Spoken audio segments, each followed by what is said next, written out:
Halo, selamat malam Papa Mama dan pemirsa di Gul TV dimanapun Anda berada. Kami harap Anda sehat selalu.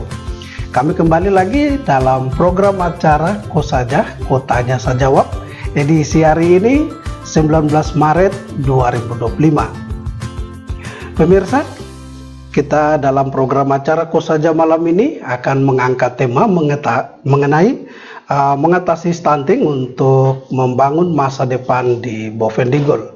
Kami akan membahasnya bersama dua narasumber kami yang telah hadir di studio di Gul TV.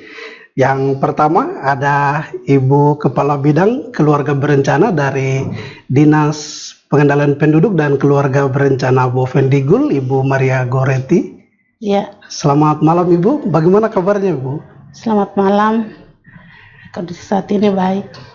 Baik, luar biasa. Dan juga ada Ibu Maria Lepong selaku Kepala Bidang Kesehatan Masyarakat. Bagaimana kabarnya Ibu? Ya, kabar baik. Oke, baik. Pemirsa, pada acara program Ko Saja malam ini kita akan membahas mengatasi stunting untuk membangun kesehatan di Bovendigul, untuk membangun masa depan yang sehat di Bovendigul maksud kami. Dan kita langsung saja ke narasumber kami yang pertama, Ibu Kabit KB dari Dinas PPKB Bovendigul. Kita ingin bertanya ini Ibu, bagaimana apa sih yang dimaksud dengan stunting itu sendiri? Mungkin Ibu bisa menjelaskan kepada kami dan juga pemirsa di Gul TV di rumah. Baik, terima kasih.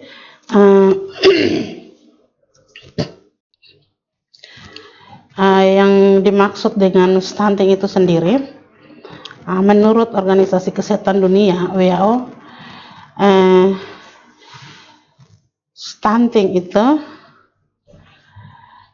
merupakan gagal tumbuh pada anak balita akibat dari kekurangan gizi kronis sehingga anak terjadi sangat pendek untuk usianya. Baik, jadi stunting ini merupakan gagal tumbuh kembang anak begitu ya? Iya. Baik. Untuk kondisi stunting ini apakah ini merupakan bawaan dari lahir atau ada faktor-faktor lain yang mempengaruhi gagalnya tumbuh kembang anak itu, Ibu? Ya, dari stunting ini dia dipengaruhi oleh gizi yang tidak terpenuhi mulai dari ibu yang mengandung anak itu sampai dengan dia melahirkan, dan anak itu dari 1 sampai 24 bulan. Baik, apakah kasus ini stunting ini untuk di Bovendigul banyak ditemukan Ibu? Ya, untuk sementara masih tinggi ya untuk kasus stunting di Bovendigul. Dinas Kesehatan. Oke.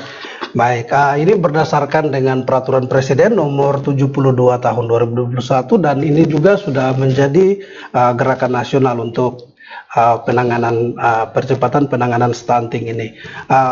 Bagaimana percepatan penanganan stunting itu di Bovendigul ini? Mungkin Ibu bisa memberikan gambaran kepada kami terkait dengan penanganan ini mulai dari awal program percepatan penanganan stunting di Bovendigul itu dilakukan.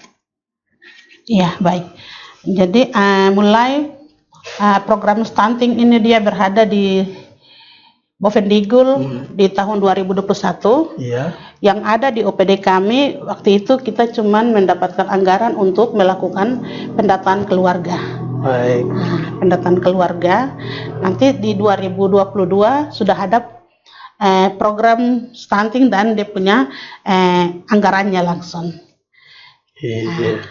Jadi ini sudah mulai program ini sudah mulai berjalan di tahun 2021. 2021. Ya, 2020 mulai start. Sampai dengan sekarang. Sampai dengan sekarang. Iya.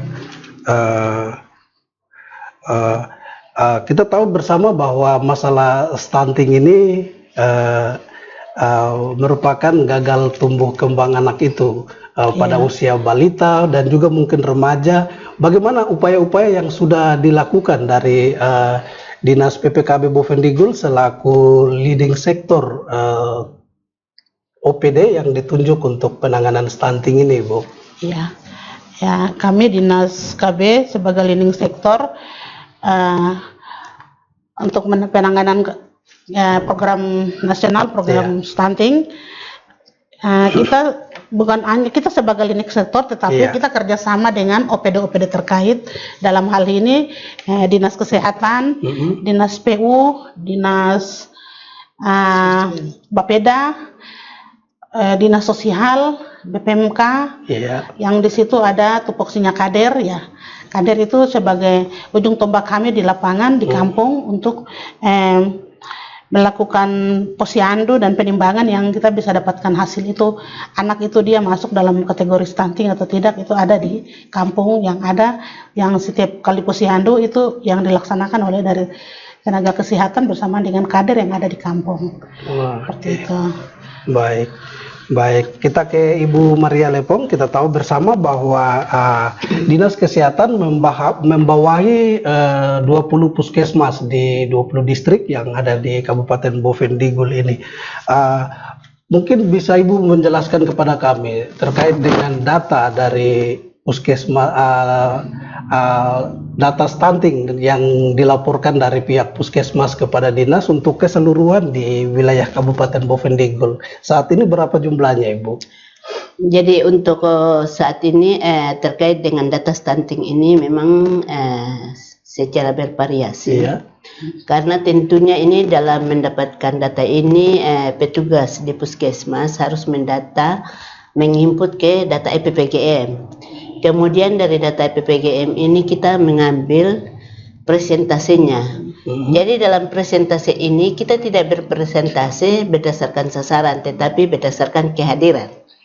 Jadi kenapa mungkin saya melihat bahwa kenapa kita punya angka stunting secara presentasi dia akan turun naik, tetapi secara kumulatif dia akan turun. Jadi sampai dengan 2024 kita punya angka stunting itu ada 25,8%. Jadi dengan angka 538 balita yang ada stunting. Itu menurut ukuran tinggi badan per umur. Baik. Apakah itu untuk wilayah distrik atau kampung Bovendigul atau memang ada titik-titik tertentu yang ditemukan kasus ini? Tentunya ini merupakan data keseluruhan 20 distrik 112 kampung. Jadi ini merupakan data secara keseluruhan. Jadi itu terkait dengan data. Oke, baik. Bapak Mama dan pemirsa Digul TV, kita akan break jeda iklan berikut ini. Tetaplah bersama kami.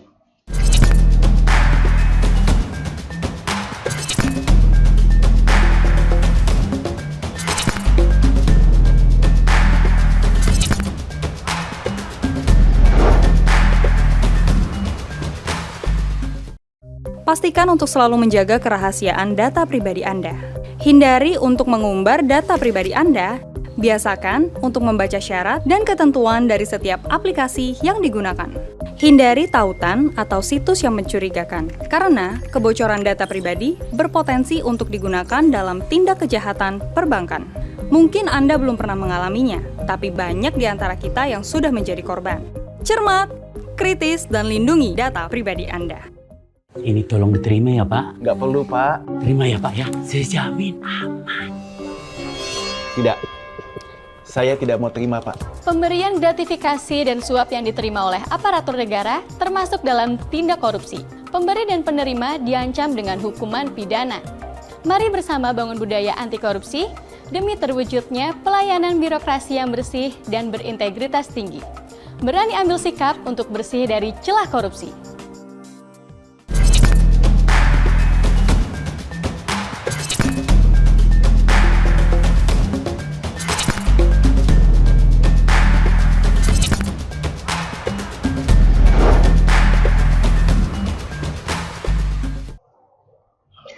Terima kasih Bapak Mama, pemirsa Digul TV dimanapun Anda berada. Kembali lagi dalam program acara Kosaja, Kutanya Saya Jawab, yang mengangkat tema mengenai permasalahan stunting, mengatasi stunting untuk masa depan yang lebih sehat di Kabupaten Boven Digul. Kita kembali lagi ke Ibu Kabit KB untuk program penanganan stunting yang tadi sudah dijelaskan mulai dijalankan di Boven Digul pada tahun 2020. Kira-kira dari 2020 sampai dengan 2024 itu mungkin Ibu bisa menjelaskan lebih spesifik program-program apa sih yang sudah dijalankan oleh PPKB Boven Digul? Baik, program dari stunting yang sudah ada di OPDKB yang sedang kita jalankan yaitu satu, pendataan keluarga, yang kedua rapat koordinasi kabupaten bersama Bapeda yang dan mitra kerja, terus yang ketiga rapat koordinasi kecamatan. Terus yang keempat ada kegiatan DATSIA, dapur sehat, terakhir audit kasus stunting. Baik Ibu, jika ditemukan adanya pasien atau anak balita yang mengalami kondisi stunting itu, apakah ada bantuan atau mungkin pemberian suplemen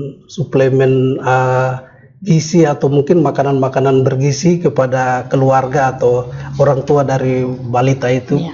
Ya baik. Jadi di dalam program stunting ada kegiatan audit kasus stunting.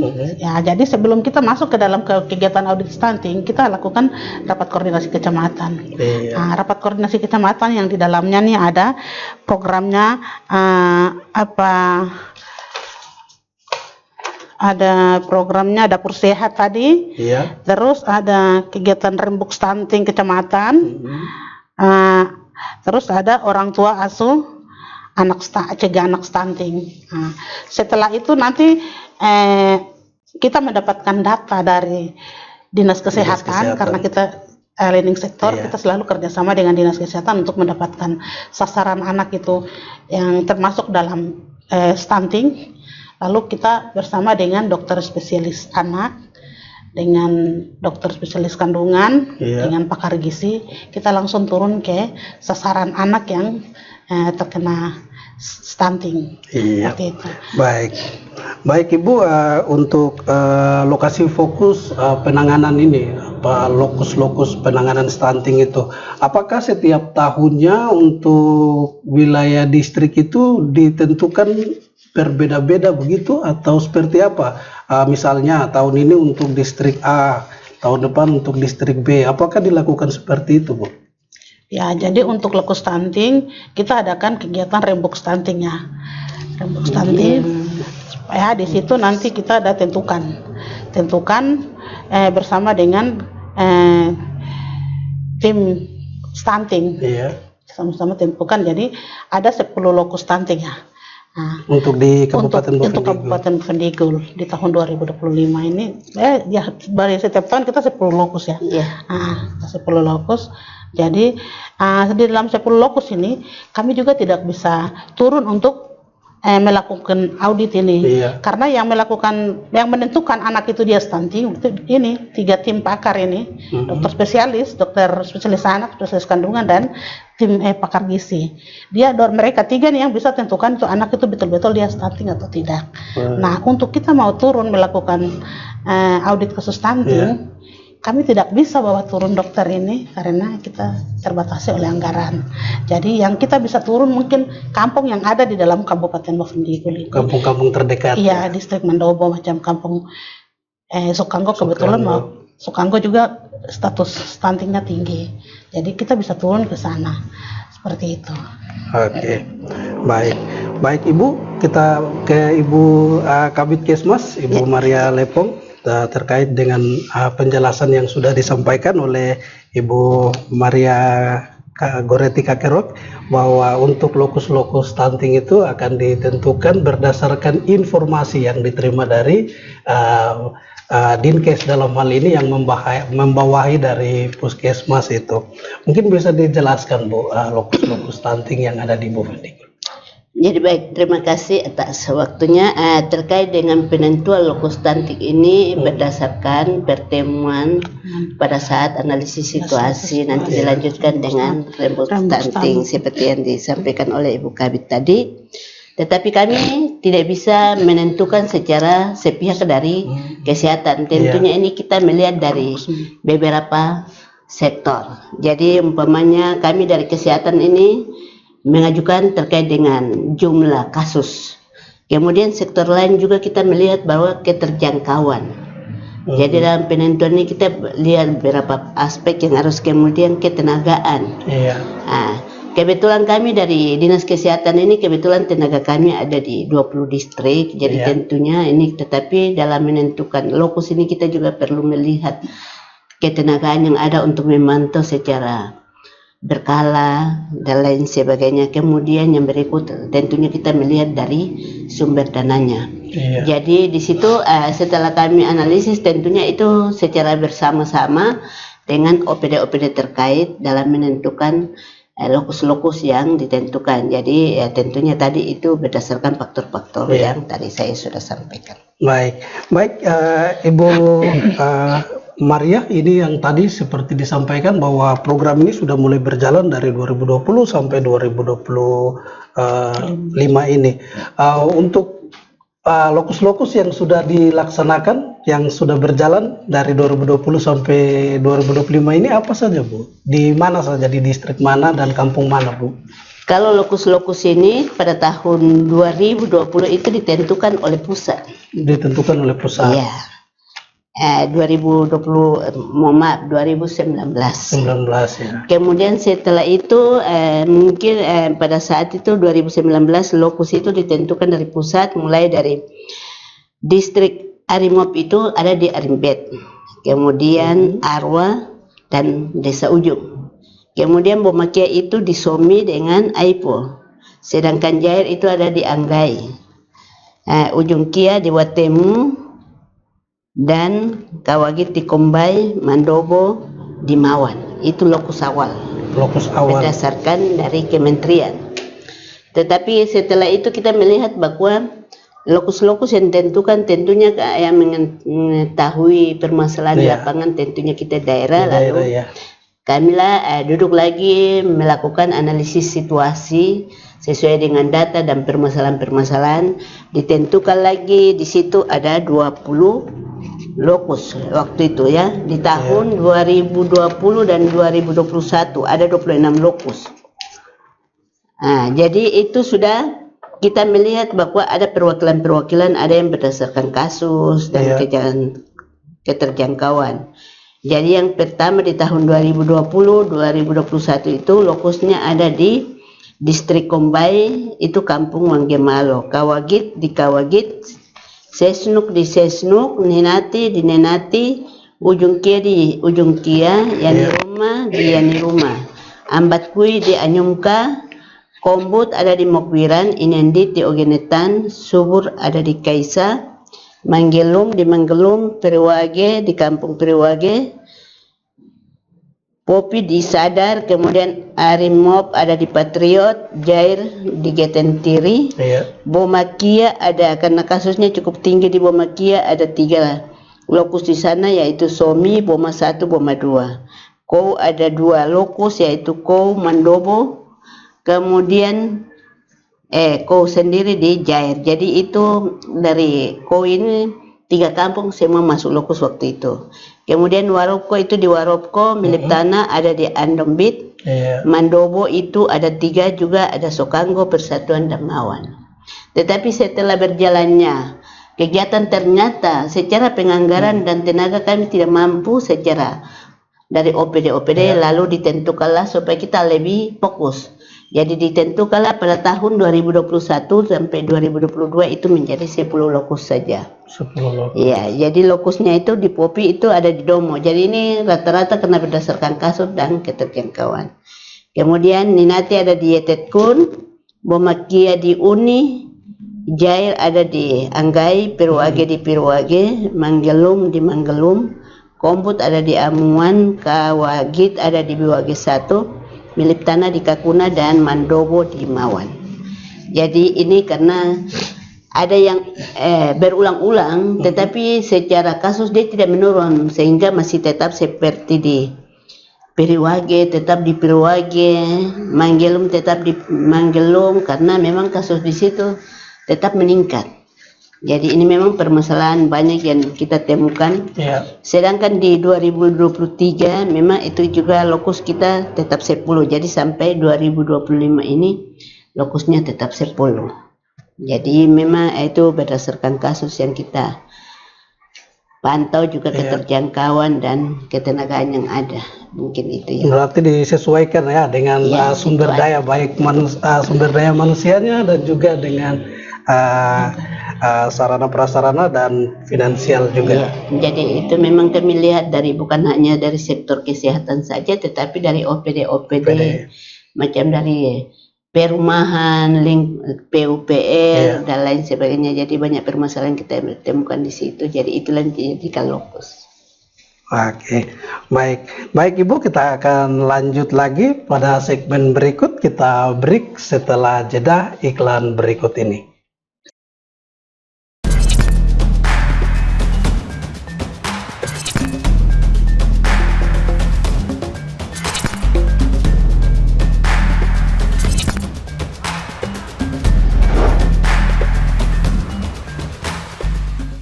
Pastikan untuk selalu menjaga kerahasiaan data pribadi Anda.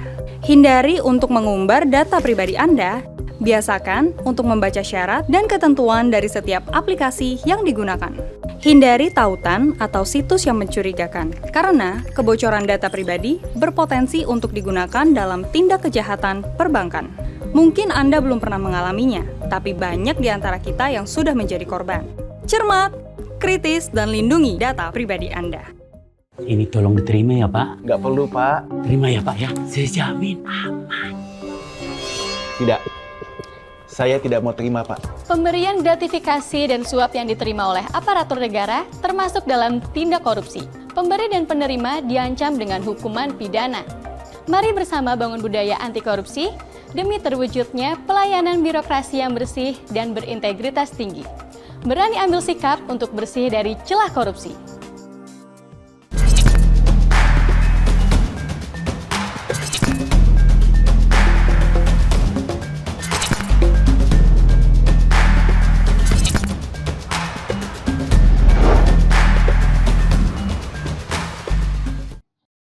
Terima kasih Bapak Mama dan Mbah Saudara dong semua pemirsa di Gul TV. Kembali lagi pada program acara kita, Ku Saja, Ku Tanya, Saya Jawab, yang mengangkat tema penanganan stunting untuk mengatasi masalah stunting di Bovendigul. Kita langsung saja ke Ibu Kabid Kesmas. Tadi seperti yang sudah dijelaskan pada segmen kedua tadi bahwa penanganan ini kadang tidak tuntas karena memang masih minim ya keterlibatan dari stakeholder, dalam hal ini keterlibatan OPD untuk bersama-sama fokus menangani stunting itu. Bagaimana sejauh ini berjalannya penanganan stunting ini melihat keterlibatan dari OPD dalam penanganan itu, Bu? Ya, baik.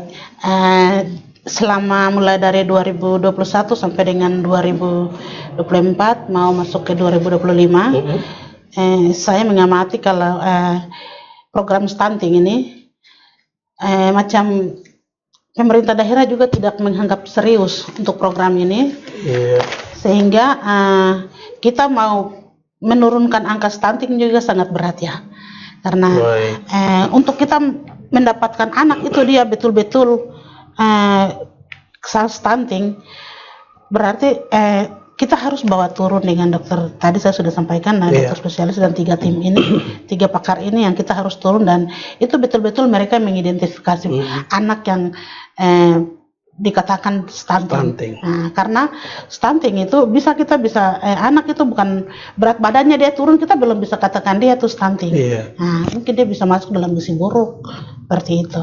Sehingga data kita dia bervariasi, dia sebentar turun, sebentar naik gitu. Nah, jadi saya melihat bahwa kegiatan program stunting ini tidak dianggap serius. Betul. Semua OPD. Iya. Ya, seperti itu yang saya amati sampai dengan 2024. 2024 selesai dan 2025 nih. Baik. Ya. Baik.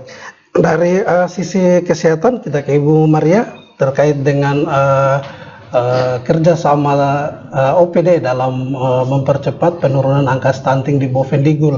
Sejauh berjalan ini dari mulai diprogramkan atau dijalankan di Bovendigul sampai dengan sekarang, bagaimana keterlibatan dari OPD untuk mendukung program ini? Baik, terima kasih. Terkait dengan keterlibatan lintas sektoral dalam penanganan stunting ini, tentunya tadi sudah disampaikan juga salah satunya dari Ibu KB dari KB. Memang ini menjadi polemik tersendiri bagi kami bahwa memang dari kami pihak kesehatan tentunya itu sudah melakukan sesuai dengan ketentuan-ketentuan mulai dari pemberian PMT, penyuluhan sampai pemulihan yaitu selama 30 hari. Itu pun kami sudah lakukan. Tapi tentunya secara kalau kita melihat kembali bahwa kami ke Dinas Kesehatan hanya bisa menyumbang 30%. Sedangkan lintas sektoral yang lain menyumbang 70%. Jadi sebagaimanapun kami berusaha semaksimal dari kesehatan tidak akan merubah itu kalau tidak bersamaan. Kemudian keterkaitan tentunya kan banyak masalah yang kami temukan. Salah satunya kalau kami setelah mengevaluasi di lapangan bahwa lewat intervensi stunting di lokus-lokus stunting yang sudah ditentukan, kami secara dari Dinas Kesehatan secara 100% memang kami turun.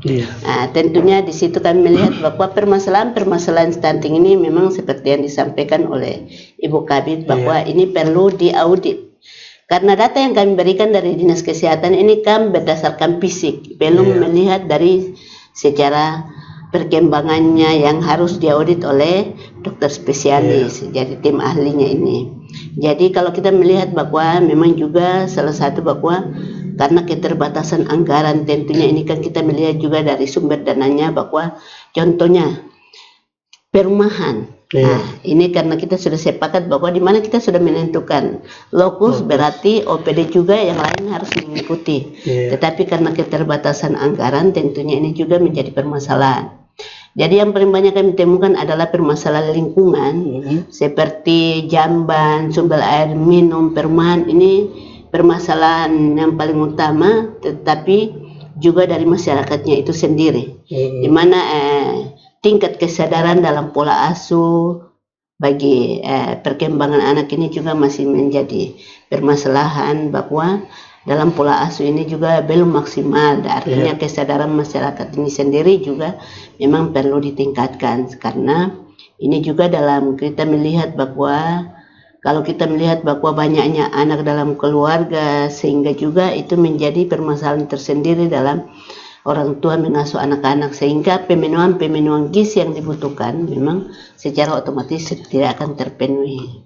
Baik, berarti ini terkait dengan pola hidup masyarakat yang belum maksimal, masih hidup ya seperti begitu. Kita tahu bersama bahwa memang kebiasaan hidup masyarakat kita ya begitu.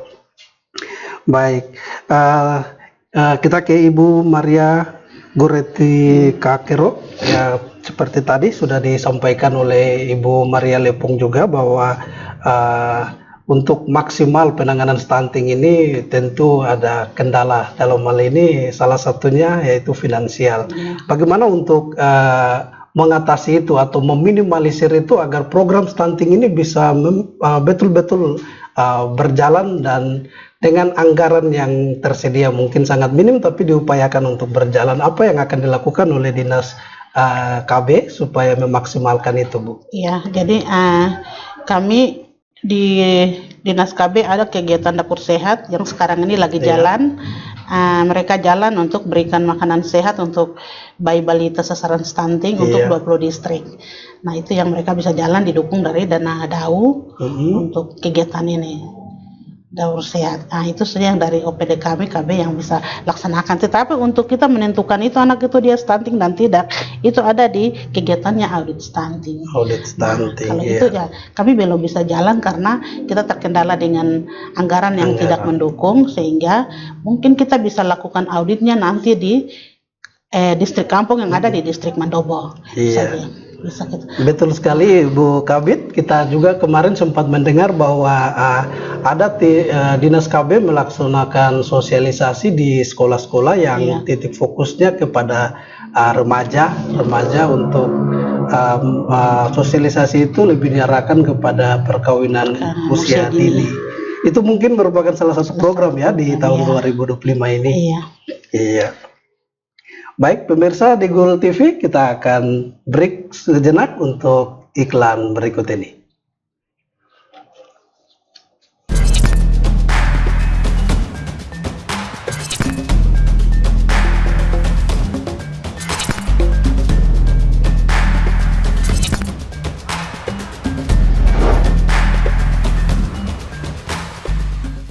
Pastikan untuk selalu menjaga kerahasiaan data pribadi Anda. Hindari untuk mengumbar data pribadi Anda. Biasakan untuk membaca syarat dan ketentuan dari setiap aplikasi yang digunakan. Hindari tautan atau situs yang mencurigakan, karena kebocoran data pribadi berpotensi untuk digunakan dalam tindak kejahatan perbankan. Mungkin Anda belum pernah mengalaminya, tapi banyak di antara kita yang sudah menjadi korban. Cermat, kritis, dan lindungi data pribadi Anda. Ini tolong diterima ya Pak. Nggak perlu Pak. Terima ya Pak ya. Saya jamin aman. Tidak. Saya tidak mau terima Pak. Pemberian gratifikasi dan suap yang diterima oleh aparatur negara termasuk dalam tindak korupsi. Pemberi dan penerima diancam dengan hukuman pidana. Mari bersama bangun budaya anti korupsi demi terwujudnya pelayanan birokrasi yang bersih dan berintegritas tinggi. Berani ambil sikap untuk bersih dari celah korupsi.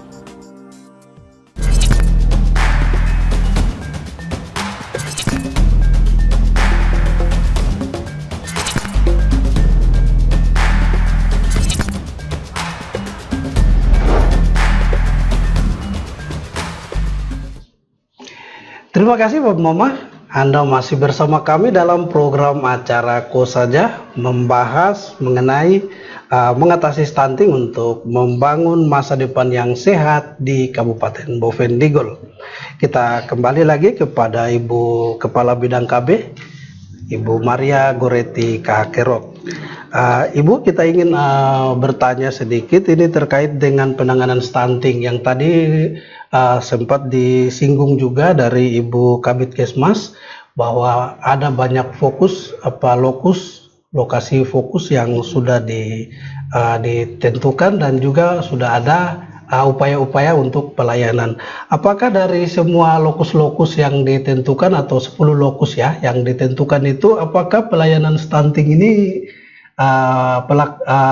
tuntas dilakukan begitu sampai dengan memang yang balita yang mengalami stunting itu sehat? Apakah itu yang dilakukan?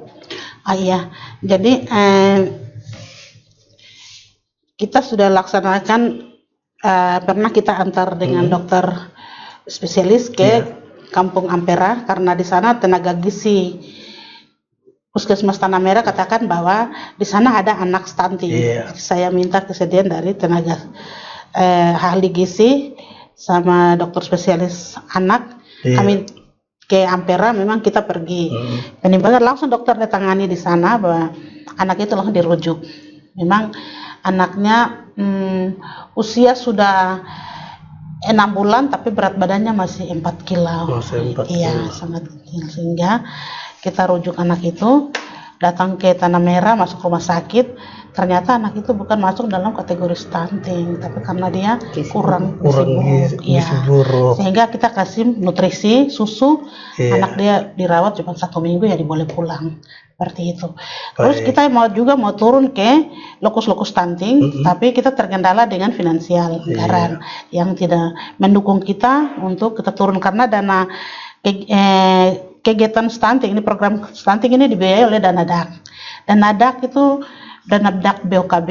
Dana DAK itu tidak mencukupi untuk kita bisa sampai di lokus-lokus yang tadi. Ya, ini bisa didukung dari dana DAU, sehingga kita sama-sama tahu pemerintah daerah kami kan sedang mengalami pilkada dan ada PSU, sehingga anggarannya dipotong, sehingga kami tidak bisa ada penambahan anggaran untuk kita bisa turun untuk audit anak stunting di 10 lokus itu. Baik, berarti dalam hal ini penanganan ini yang dekat, yang bisa yang langsung bisa diaudit gitu ya. Baik, kita ke Ibu Maria, ini terkait dengan penanganan stunting yang tadi Ibu sebut di 10 lokus itu, apakah memang program stunting itu dilakukan sampai tuntas atau tidak semuanya tuntas tapi dilakukan bertahap? Mungkin perhatian dari pemerintah dalam hal ini untuk pemberian suplemen dan juga mungkin makanan-makanan tambahan itu, Bu. Jadi baik, terima kasih terkait dengan di lokus ini. Memang kami dari Dinas Kesehatan maupun Puskesmas secara ini langsung turun. Tetapi tentunya kasus-kasus yang ada ini tidak hanya karena makan, tetapi banyak juga karena memang ada penyakit-penyakit penyerta, sehingga itu perlu mengambil penanganan lebih khusus lagi. Tapi di dalam kami punya program juga ada rujukan stunting. Jadi ketika kami sudah temukan dengan penyakit penyerta, berarti itu nanti dirujuk ke rumah sakit dalam penanganan. Dan tentunya juga dalam penanganan ini kami secara maksimal untuk melakukan, terutama dilanjutkan dengan Puskesmas, itu ada pemberian makanan tambahan yang untuk pemulihan. Jadi itu 120 hari atau 3 bulan itu dilakukan. Tetapi kita tentunya kalau sudah melakukan intervensi pemberian makanan tambahan, dia tidak ada perubahan, tentunya tadi itu kami akan merujuk ke rumah sakit. Mungkin itu terkait dengan penanganan-penanganan yang kami lakukan di lokus maupun secara keseluruhan kampung-kampung. Baik. Jadi pada intinya untuk mempercepat atau percepatan penurunan stunting ini membutuhkan keterlibatan semua pihak, stakeholder yang ada, semua sektor, dalam hal ini OPD untuk bersama-sama membantu menurunkan angka prevalensi stunting ya. Baik.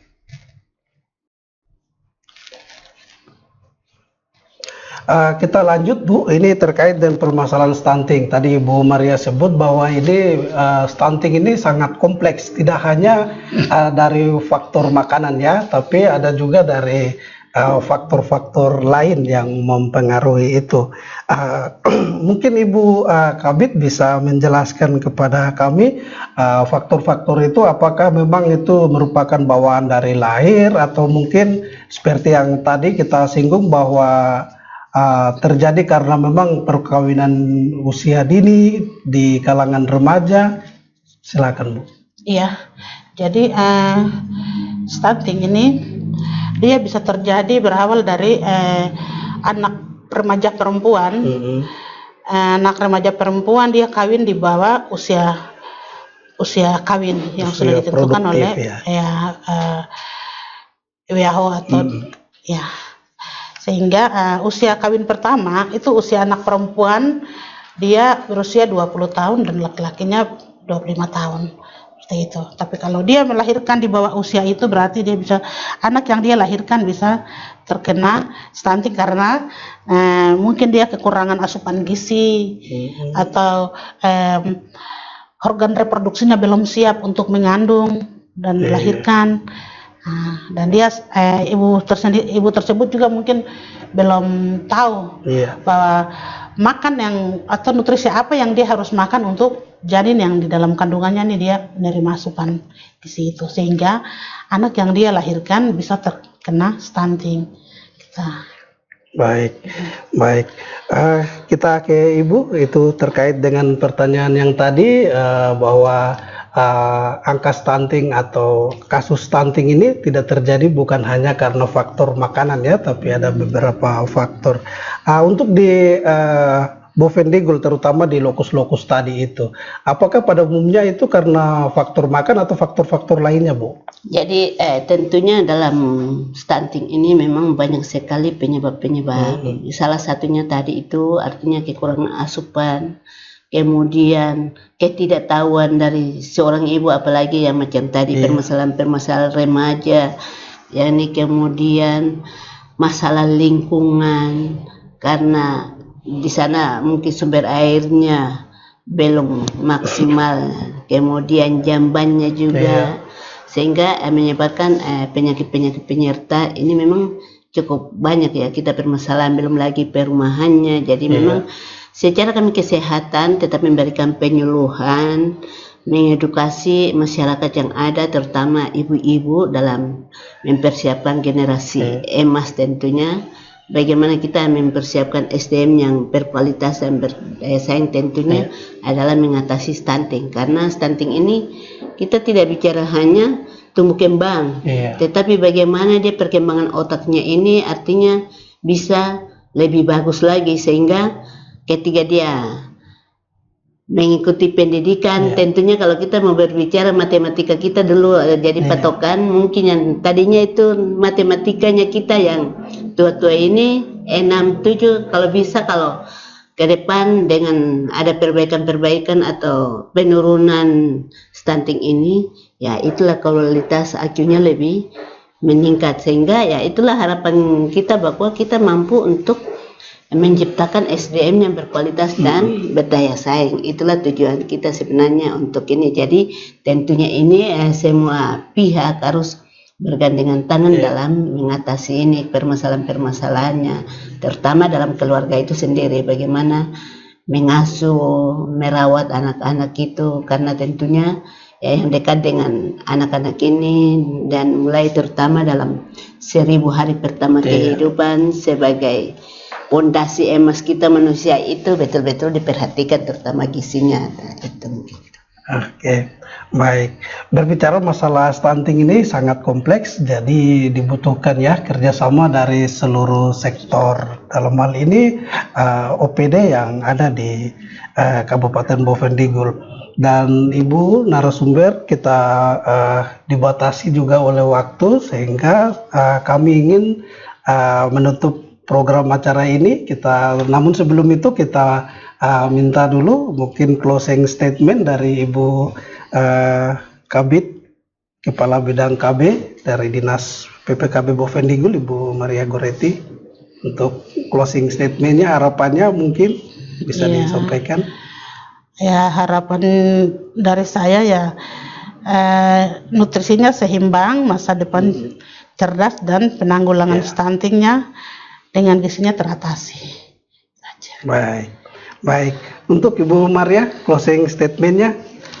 Ya, kalau dari saya adalah marilah semua sektor, baik OPD maupun masyarakat, kita bergandeng tangan dalam memberantas stunting, sehingga kita mampu menciptakan SDM yang berkualitas dan berdaya saing. Mungkin.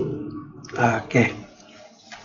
Baik pemirsa di Gul TV, kerjasama seluruh stakeholder sangat dibutuhkan untuk membantu memerangi percepatan penurunan stunting atau mengatasi masalah stunting di Bovendigul. Dan akhirnya terimalah salam persaudaraan kita, Nubbagen, Gubbagenep, Gubbagenep, Nubbagen. Saya Fernando Kakurung, selamat malam dan sampai jumpa.